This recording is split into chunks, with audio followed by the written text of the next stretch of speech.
At first, it looked like any other house. A small single-family home. White siding, quiet street, no warning signs. People drove past it every day. Children walked by it on their way to school. Neighbors mowed their lawns. Life went on. And yet, every family that lived there left. Not because of money, not because of crime, not because of location. They left because something inside the house refused to let them stay. This is not an urban legend. This is not a movie. This is a real house. And according to police officers, doctors, and government officials, no one can live there. The house stood at 3860 Carolina Street in Gary, Indiana. A working-class neighborhood, nothing remarkable. In November of 2011, a woman named Latoya Ammons moved in with her mother, Rosa Campbell, and her 3 children. At first, everything felt normal. The house was quiet, cheap rent, a fresh start. But within weeks, strange things began happening. It started small. Latoya noticed large black flies appearing in the home, even in the middle of winter. They swarmed the kitchen, the living room, the bathroom. Exterminators were called. They couldn't explain it. Then came the noises.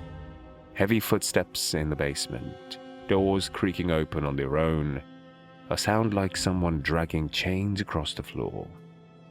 At night, the family heard growling, not from outside, from inside the house. Latoya's children began acting strangely. They complained of voices whispering to them. They said shadows moved across the walls. They refused to sleep in their bedrooms. One of the children claimed a dark figure watched them from the basement stairs. Then the behavior escalated. Latoya reported that her 12-year-old daughter and 9-year-old son began speaking in deep, unnatural voices. Their eyes rolled back. Their expressions changed. They said things they couldn't possibly know. And then came the incident that would bring authorities to the house. In April of 2012, the family was visited by a Department of Child Services caseworker, accompanied by a nurse and a police officer. They were there to evaluate the children's mental and physical health. What happened next is documented in official reports. While in the examination room, Latoya's 9-year-old son reportedly began growling. His voice deepened. He was lifted off the floor.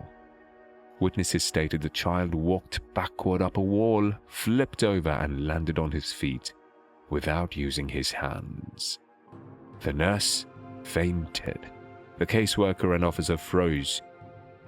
This was not a family story. This was written into government records. The children were immediately removed from the home. Doctors evaluated them. Psychologists tested them. There was no evidence of drugs, abuse, or mental illness severe enough to explain the events. One doctor later stated that what he witnessed defied logic. And still, things got worse. Police officers who entered the house reported feeling sudden nausea, dizziness, an overwhelming sense of dread. One officer claimed his digital recorder malfunctioned inside the home, only to begin working again once outside. Another reported seeing footprints appear in flour sprinkled across the basement floor, barefoot, child-sized, leading away from the stairs. No one was there. Latoya claimed the basement was the source. She said it felt like something was watching, something ancient, something angry. She believed the house was infested with demonic entities. Not one, many. She contacted priests. A local Catholic church became involved. The house underwent multiple exorcisms, including blessings using holy water and oil. Witnesses reported hearing violent banging during prayers. After one exorcism, Latoya claimed the activity slowed, but never stopped. The house felt quieter, but heavier, like something was waiting. Eventually, Latoya fled the home with her family. The children were returned to her later, but never to that house. The property sat empty. Neighbors reported strange lights at night, sounds coming from the basement, doors opening on their own. In 2014, paranormal investigator Zach Bagans purchased a house. He did not open it to the public. He refused. Instead, he conducted a private investigation. What he claimed to experience inside was so severe that he said it affected his mental health. Bagans later stated the house was pure evil. In 2016, the house was demolished, torn down, removed completely. No memorial, no explanation, just a vacant lot. But even after it was gone, people reported feeling uneasy near the property, as if the house had left something behind. The case is disturbing not because of rumors, not because of internet creepypasta, not because someone wanted attention. It's disturbing because of who was involved. Police officers, medical professionals, Department of Child Services, licensed doctors, government caseworkers. People whose careers depend on accuracy. People trained to recognize deception. People who document everything. These weren't anonymous witnesses.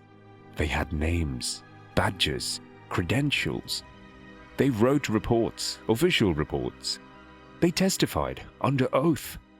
They were interviewed separately at different times in different places. And their accounts did not contradict each other. They did not profit. They did not monetize interviews. In fact, many of them avoided publicity entirely, because being associated with this case did not help their careers. Some officers later admitted they wished they had never responded to the house at all. Doctors documented symptoms they could not medically explain. Caseworkers recorded behaviors they were not trained to handle. Police reported incidents they could not legally classify. And here's the part skeptics don't like to talk about. These professionals did not claim ghosts. They did not say demons in their official paperwork. They wrote exactly what they saw. And what they saw did not make sense. The Ammons house remains one of the most heavily documented paranormal cases in modern US history. Not because it was dramatic, but because it refused to fit into any existing explanation. Even skeptics admit something was wrong. They just disagree on what. And when professionals who don't believe in the paranormal still agree that something was fundamentally broken inside that house, that's when a story stops being entertainment and starts becoming a problem.